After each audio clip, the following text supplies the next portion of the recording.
Tras el escándalo generado por las revelaciones de Pandora Papers, los presidentes y los altos políticos implicados rechazaron las denuncias desde Rusia o Ucrania, pasando por República Dominicana, por Ecuador o Chile. Los presuntos implicados tacharon la investigación de falsa y algunos incluso de una conspiración mediática contra gobiernos conservadores democráticamente electos. En el medio, 11,9 millones de documentos filtrados que evidencian, sobre todo según los investigadores, amplios esfuerzos por ocultar miles de millones de dólares para no pagar impuestos. Y lo hicieron en las llamadas compañías offshore, que, aunque no son ilegales, evidencian la opacidad y también el usufructo del sistema con fines privados. De la llamada corrupción legal hablaremos en la entrevista de esta semana en Deutsche Welle. Bienvenidos. Vamos a hacerlo también en directo desde Berlín con la consejera regional de Transparencia Internacional para las Américas, Luciana Torchiaro. Muy bienvenida, Luciana. Y parto preguntándote inmediatamente cuánto ayuda a la lucha por la transparencia internacional las revelaciones de los papeles de Pandora. Hola Jenny, muy buenas tardes y muchísimas gracias por esta oportunidad. Sin duda, este caso lo que va a permitir es mostrarle a la gente un eslabón del sistema de corrupción que generalmente se desconoce, que es efectivamente la banca offshore y la opacidad. Cómo la opacidad financiera, cómo las compañías secretas contribuyen y permiten esconder fondos provenientes de la corrupción o de actividades ilícitas y también la evasión fiscal. Nosotros realmente esperamos que esto sea un punto de inflexión. La magnitud de este leak es realmente enorme. Esperamos que esto genere cambios en el sistema. ¿Cuáles son estos cambios? La opacidad es fundamental que conozcamos cuáles son los beneficiarios reales de las empresas, terminar con el secretismo, hacer que sea más difícil esconder el dinero de la corrupción.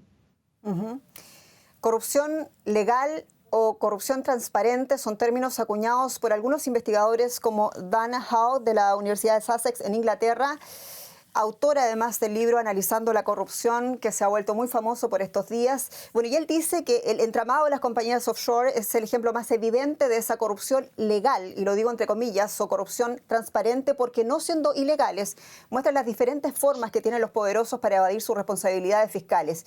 ¿Qué dice vuestra experiencia en Transparencia Internacional sobre esa corrupción fina que se viste de transparencia o de legalidad? Efectivamente, el mecanismo de establecer una compañía offshore es legal, y no solo es legal, sino que es algo muy fácil de hacer. En realidad es algo que uno puede hacer, diría que hasta en media hora. Simplemente hay que conectarse con una computadora y uno lo puede hacer. Evidentemente, los políticos, los poderosos, utilizan estos mecanismos legales para esconder actividades ilegales, como la corrupción, el lavado de dinero o la evasión fiscal. A nosotros nos resulta bastante chocante que en el caso de América Latina haya tantos políticos involucrados, porque los políticos son aquellos que deben velar por los recursos públicos, son aquellos que deben evitar la corrupción, aquellos que deben recaudar impuestos para poder cumplir con sus promesas. Sin embargo, lo que observamos es que también parecería ser parte del problema y hacer uso de estos servicios. Cuando hablamos, Luciana, de corrupción política o de falta de transparencia política, ¿hay diferencias entre políticos conservadores o de izquierda? Y te lo pregunto porque algunos observadores han señalado que Pandora Papers, los papeles de Pandora, muestran que el entramado de las compañías fantasmas es el mecanismo de evasión preferida por los políticos conservadores. Mira, yo creo que es muy importante esta pregunta que estás haciendo, porque la corrupción no tiene tintes de derecha ni tintes de izquierda. No es que los gobiernos de izquierda o de derecha se aprovechan, son más o menos corruptos. Eso a lo único que contribuye es a generar más polarización, y nuestras sociedades ya están bastante polarizadas. Yo creo que lo importante es decir qué elementos contribuyen a la corrupción, independientemente de la ideología política. Y estos son la concentración del poder, la falta de libertades, la falta de libertad de prensa, de acceso a la información, la falta de sistemas judiciales independientes. Todas estas causas son las causas que generan corrupción, y esto no tiene que ver con las ideologías. Y según el Banco Mundial, este escándalo evidencia que los gobiernos y también las estructuras institucionales no están cumpliendo sus compromisos en el elemento más básico, incluso que es la lucha contra la corrupción, que es transparentar esa información pública de funcionarios públicos. ¿Qué pasa con los pactos internacionales? Nos preguntamos en pos de la transparencia que se han firmado, como por ejemplo el compromiso de Lima, que se impulsó, sabemos, en la última cumbre de las Américas. Sí, los compromisos de Lima son 57 compromisos que los gobiernos de las Américas firmaron en la última cumbre, en la última edición. ¿Qué pasa ahí? Hay algunos avances. América Latina en general tiene buena legislación en materia anticorrupción, pero hay obviamente también algunos baches fuertes, como por ejemplo en materia de protección de denunciantes. Quienes denuncian corrupción en nuestra región están muy desprotegidos en casi todos los países. La legislación es muy incipiente. Hay algunos casos, el más emblemático es El Salvador, en donde los retrocesos en esos compromisos son muy evidentes, ¿no?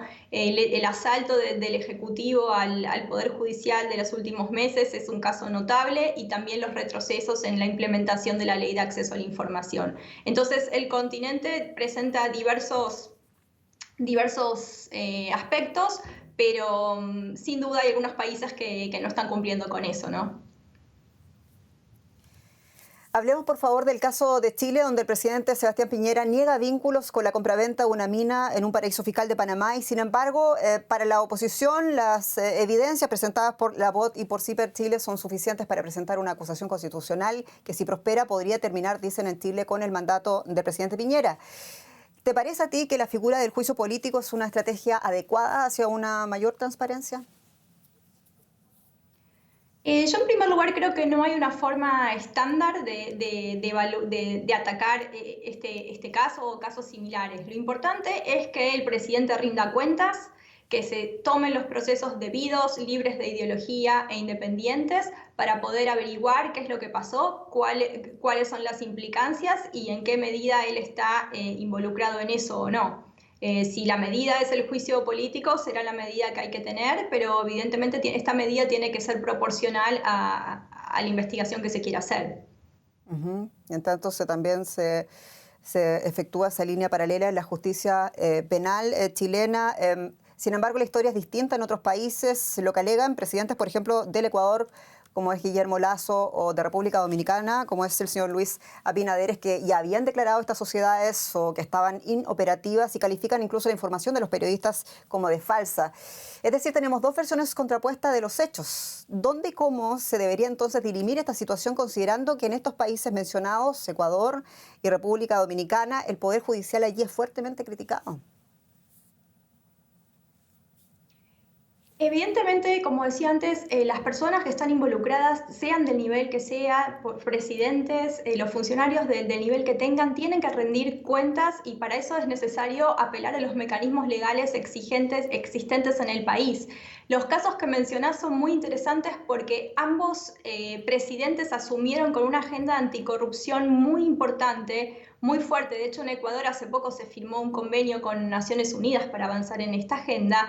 Sin embargo, al estar salpicados en este caso, lo que puede suceder es que estos presidentes pierdan credibilidad y legitimidad con respecto a su ciudadanía. Es muy importante que se aclare la situación sobre si realmente han utilizado estos servicios offshore durante su gestión. En el caso de Ecuador, es importante que recordemos que el país impide a funcionarios públicos utilizar paraísos fiscales. Entonces, esto podría implicar la destitución de Lasso si se descubre que él Esa última fue una ley. Su función. Claro, esa última fue una ley también impulsada por el último mandato de Rafael Correa. Está claro, Luciana, que se necesita cambiar las leyes, pero para eso se necesita también voluntad política, voluntad de los poderes ejecutivos, legislativos y judicial. Pero ¿qué pasa cuando lisa y llanamente no hay independencia de poderes, como ya se denuncia en El Salvador, en Honduras o en Guatemala? ¿Qué decir? Nicaragua, Venezuela. Bueno, los países que mencionan, el Triángulo Norte, Nicaragua, Venezuela, son países realmente que nos alarman mucho, que nos tienen muy preocupados. En esos casos lo que queda es tratar de trabajar con los bastiones honestos que quedan, ya sea en exilio, ya sea dentro del país, apoyar a la sociedad civil organizada y a los periodistas. Sin el trabajo de los periodistas, no estaríamos hablando de los Pandora Papers hoy. Eso es algo fundamental. Creo que también es importante decir que la comunidad internacional, por ejemplo, la banca de desarrollo, los bancos de desarrollo, tienen un rol que jugar. No pueden estos bancos seguir prestándole o otorgando fondos a gobiernos corruptos, a gobiernos pocos democráticos, a gobiernos que no respetan los derechos humanos. Es necesario que exijan como contraparte una condicionalidad, compromisos anticorrupción y de transparencia. Ellos me parece que también tienen un rol que jugar en estos casos.